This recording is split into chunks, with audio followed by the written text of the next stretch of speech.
Okay, तो इस slide के ऊपर मैं आपको ये बता रहा था कि सीएमएम लेवल्स आपको तो पता होंगी कि सीएमएम लेवल्स क्या होते हैं। सीएमएम लेवल्स आपके कैपेबिलिटी, मैच्योरिटी मॉडल लेवल्स होते हैं और ये आपको लेवल्स बताते हैं कि आपकी कंपनी कितना अच्छा कौन से लेवल पर है और उसका स्टैंडर्ड ऑफ वर्क क्या है, ठीक है? अगर अ, आप जो है वो अगर आप सीएमएम लेवल 1 पर हैं, तो इसका मतलब है कि आपकी ऑर्गेनाइज़ेशन या आपकी जो कंपनी है या आपका जो सॉफ्टवेयर हाउस है, वो इतना मैच्योर नहीं है, ठीक है? और उसके जो काम करने का तरीका है, वो स्टैंडर्ड के ऊपर नहीं है अभी। यानी कि उसके उसको अभी काफ़ी चीज़ें इम्प्रूव करने की ज़रूरत है। यानी कि उसके जो प्रोसेसेस हैं, वो डॉक्यूमेंटेड नहीं है और उनको काफ़ी मेहनत करनी पड़ेगी उनको डॉक्यूमेंट करने में। अगर सीएमएम लेवल 2 पर हैं आप लोग, तो आपके जो स्टैंडर्ड प्रोसीजर्स हैं, एसओपीज़ जिसको आप कहते हैं, तो वो हो सकता है डॉक्यूमेंटेड हो, ठीक है? आप लोगों की कुछ चीज़ें कंपनी की प्रॉपर तरीके से, प्रॉपर रूल्स के हिसाब से चलती हैं। लोगों के ऊपर डिपेंडेंट नहीं है, बल्कि आप प्रोसेसेस के ऊपर डिपेंडेंट हैं और लोग चेंज भी हो जाते हैं, तो भी कोई फ़र्क नहीं पड़ता और आपका काम होता रहता है। आपकी कंपनी जो है वो स्टैंडर्ड्स के ऊपर चल रही होती है, थोड़ी बहुत, ठीक है? सीएमएम लेवल पे बहुत अच्छी ऑर्गनाइज़ेशंस होती हैं, ठीक है? जो कि डॉक्यूमेंटेड प्रोसेसेस के हिसाब से चलती हैं और उनके ऑर्गनाइज़ेशंस में जो लोग काम करते हैं, वो प्रॉपर स्टैंडर्ड्स को फ़ॉलो करते हैं और उनके जो प्रोडक्ट्स होते हैं, उनकी बाकायदा मॉनिटरिंग होती है, उनकी चेकिंग होती है, उसके बाद वो प्रोडक्ट्स डिलीवर किए जाते हैं। सो उनका जो काम होता है, वो पूरा ही पूरा काम डॉक्यूमेंटेड काम होता है, सही है? तो ये एक जो ये जो डायग्राम है, इसमें ये दिखाता है, कहता है improvement in the estimation of a set of US air force projects. US जो है अमेरिका के जो एयर फोर्स है, उनके कुछ प्रोजेक्ट की एस्टिमेशन की थी और जब उनकी सीएमएम लेवल्स इंप्रूव हुई थी, तो उनके एस्टिमेशन में भी इंप्रूवमेंट आई थी। देखें, ये जब सीएमएम लेवल 1 पे थे, यूएस एयर फोर्स वाले, तो उन्होंने जब प्रोजेक्ट एस्टिमेट किया, ये जो डॉट्स नज़र आ रहे हैं, ये आपको ये वाले जो सिंबल्स नज़र आ रहे हैं, ये प्रोजेक्ट्स हैं। तो इन्होंने ये प्रोजेक्ट एस्टिमेट किए, तो ये प्रोजेक्ट तो 100% टाइम पे मिल गया। ये 100% से ऊपर चला गया, ये 200 पे चला गया और ये 500 टाइम्स लेट हो गया था प्रोजेक्ट इनका, ठीक है? ये लिखा है actual result percentage of estimated result. तो एस्टिमेशन जो रिजल्ट थी उससे 100% ऊपर चला गया था ये, ठीक है? जब ये सीएमएम लेवल 1 पे थे, क्योंकि ये इतने मैच्योर नहीं थे और इन्होंने एस्टिमेशन सिंगल पॉइंट दे दी होगी और अनसर्टेनिटी प्रोजेक्ट्स में आ चुकी होगी, तो इसलिए ये 500 टाइम्स लेट हो गए या 500 टाइम्स ज़्यादा पैसे पे करने पड़ गए थे इनको। अच्छा, जब इनकी सीएमएम लेवल इंप्रूव हुई, यानी कि ये डॉक्यूमेंटेड प्रोसेस पे आ गए, इनके लोग स्टैंडर्ड को फॉलो करने लग गए, ऑर्गेनाइजेशन अच्छा काम करने लगी, तो ये प्रोजेक्ट्स इनके देखें, इनकी एस्टिमेशन एरर 300% पे आ गया, 500 से रिड्यूस होके 300% तक एरर कम हो गया, यानी कि 200% एरर इन्होंने कम किया था उसके एस्टिमेशन में। अच्छा, फिर जब इनके सीएमएम लेवल 3 पे जब ये आए, यानी कि और ज़्यादा अच्छी ऑर्गेनाइजेशन बनी है, लेवल स्टैंडर्ड इन्होंने इम्प्रूव किया अपना, तो एस्टिमेशन एरर देखें इनका बहुत कम है, ये 110-20% तक इनका, यानी कि 10-20% एरर है सिर्फ। सो इसका मतलब ये हुआ, इस स्लाइड से आपको क्या सीखने को मिलता है कि आप अपनी ऑर्गेनाइजेशन को कोशिश करें कि सीएमएम लेवल्स पे इम्प्रूव करने की कोशिश करें, ठीक है? तो जितना अच्छा आपके कंपनी का या आपके सॉफ्टवेयर हाउस का सीएमएम लेवल होगा, उतना ही अच्छा आपके एस्टिमेशंस भी प्रोवाइड कर सकेंगे आप लोग और फिर आप लोग उतनी एक्यूरेट एस्टिमेशन की तरफ भी जा सकेंगे। ये एक और डायग्राम है, ये कंपनी है, बोइंग कंपनी है, जहाज जो बनाते हैं, ठीक है?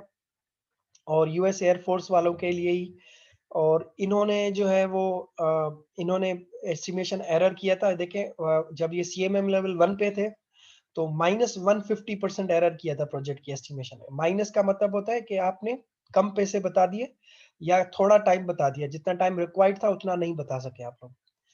और लेवल 2 पे जब पहुंचे तो इनकी थोड़ी-सी एस्टिमेशन है बेहतर हुई, 150% से माइनस करके ये 140% पे समझ लें कि एरर मिस्टेक की है इन्होंने। अच्छा, जब सीएमएम लेवल 3 हुई, 3 लेवल इज़ बेस्ट, 3 से 3 और 3 के अबव जो है ना बहुत अच्छी लेवल कंसीडर होती हैं।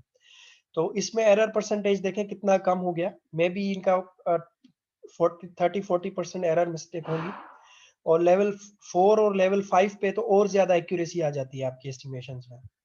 तो अगर आप अच्छा एस्टीमेट चाहते हैं, गुड एस्टीमेट अगर चाहते हैं, तो गुड एस्टिमेशन में इट इज़ बेटर कि आप लोग सीएमएम लेवल इम्प्रूव करें अपना, तो फिर एस्टिमेशन में एरर भी कम होगा। ये एस्टिमेशन एरर दिखाया है इधर। 150% इधर पॉजिटिव एरर है और इधर नेगेटिव एरर है, यानी कि ये ज़्यादा बता दिया और ये कम बता दिया। टाइम या पैसा कम बता दिया तो ये माइनस में चला जाएगा, और अगर ज़्यादा बता दिया तो फिर ये ऊपर प्लस में आ जाएगा। सो इन दैट केस अगर आप सीएमएम लेवल की इम्प्रूवमेंट करेंगे तो फिर एस्टिमेशन में भी इम्प्रूवमेंट आएगी आपके। ये एक और डायग्राम है, इसमें कहता है कि किसी कंपनी का है और इसने एस्टिमेशन एक्यूरेसी की है from average overrun of 35 weeks to an average of 1 week. ये देखें, पहले इन्होंने ओवररन कर दिया था प्रोजेक्ट, 4 प्रोजेक्ट किए थे, ये 1 जो लिखा है और इसमें ब्रैकेट में 4 लिखा है। 4 का मतलब है इन्होंने पहले वीक में 4 प्रोजेक्ट किए थे, ठीक है? या पहले वाले प्रोजेक्ट में 4 पहले इसमें स्टार्ट के अंदर 4 प्रोजेक्ट किए, दूसरे में कोई प्रोजेक्ट नहीं किया, तीसरे में 3 प्रोजेक्ट्स किए, चौथे में 3 प्रोजेक्ट, पाँचवें में 4 प्रोजेक्ट, छठे में 2 प्रोजेक्ट, सातवें में 3 प्रोजेक्ट। लेकिन एक्यूरेसी देखें कितना इम्प्रूव हुई है। शुरू में इनकी एरर 35 वीक्स ज़्यादा बता दिए थे, फिर दूसरे वाले में इन्होंने 10 वीक्स ज़्यादा बता दिए थे और इसमें 15 वीक ज़्यादा बता दिए, इसमें 5 वीक ज़्यादा बता दिए, इसमें 0 वीक्स या 1 वीक ज़्यादा बता दिया और इधर इन्होंने अंडर एस्टिमेट कर दिया इसको और दिन कम बता दिया था। तो ये इम्प्रूव कैसे हुआ? ये इम्प्रूव इस तरह हुआ कि जितने ज़्यादा प्रोजेक्ट बनाएँगे आप लोग, जितनी ज़्यादा काम आपकी कंपनी ने किया हुआ होगा, उतने एस्टिमेशन में एक्यूरेसी भी आती जाएगी आपके पास। तो बेसिकली एक्सपीरियंस जितना आएगा, उतना एस्टिमेशन में एक्यूरेसी आने के भी चांसेस हैं। ठीक है? बस 2 स्लाइड्स हैं बाकी। उसके बाद ये जो यहाँ पे दिखाया है, ये आपके पास अनसर्टेनिटी फैक्टर्स हैं, जो कि आपके प्रोजेक्ट को इफ़ेक्ट करते हैं, ठीक है? उसके आउटकम को इफ़ेक्ट करते हैं और अगर आपने ये चीज़ें मेंटेन रखी, ये चीज़ें अगर आपने सही रखी, तो फिर प्रोजेक्ट का आउटकम वही आएगा जो आपने एस्टिमेट किया था। अगर आपने एस्टिमेट किया था 20 स्टाफ मंथ, आउटकम में 20 स्टाफ मंथ तब आएगा जब ये सारी चीज़ें कंट्रोल में रहेंगी। अगर इनमें से कोई भी चीज़ कंट्रोल के बाहर निकली, तो फिर आप लोग की प्रोजेक्ट की जो फेल्योर है वो आ जाएगा और ये कंट्रोल्ड प्रोजेक्ट नहीं निकलेगा, यानी कि आउटकम चेंज हो जाएगा। एक और डेफिनेशन है ये गुड एस्टिमेट की। Good estimate is an estimate that provides clear enough view of project reality to allow the project leader to make good decision about how project to control the project and hit its target. तो कहता है अच्छा estimate वो है जो कि project manager को या प्रोजेक्ट के जो लीड है उसको आइडिया दे दे कि या कंपनी के ओनर्स को ये आइडिया दे दे कि प्रोजेक्ट कितना हमारे कंट्रोल में, ठीक है, और टारगेट को कैसे अचीव करना है और अपनी प्लानिंग्स को किस तरह मॉडिफाई करना है। तो एस्टिमेट, अच्छा एस्टिमेट जब होगा ना तो प्रेशर नहीं होगा, और जब प्रेशर नहीं होगा तो फिर आराम से काम होगा और अच्छा काम होगा। लेकिन अगर गलत एस्टिमेट दे दिया तो फिर प्रेशर आएगा तो जल्दी-जल्दी में काम होगा और जल्दी-जल्दी में काम होगा तो उसमें मिस्टेक्स होंगी, उसमें बग्स होंगे। आप रियल लाइफ में भी ये चीज़ सोच सकते हैं कि सपोज़ मैं आपसे कहता हूँ कि आप लोग अपना फाइनल ईयर प्रोजेक्ट बना के दें। आपने मुझे कहा ये हम जनवरी में डिलीवर करेंगे। अब जनवरी में तो 15-20 दिन बचे हैं। आपने कम बता दिया अगर, तो अब आपने एस्टीमेट कम कर दिया अगर, तो फिर क्या होगा? अब आपके ऊपर प्रेशर आएगा, मेरा प्रेशर होगा कि मुझे ये प्रोजेक्ट चाहिए। आप लोग अगर उस डेडलाइन के ऊपर प्रोजेक्ट नहीं बना पा रहे, तो फिर क्या करेंगे?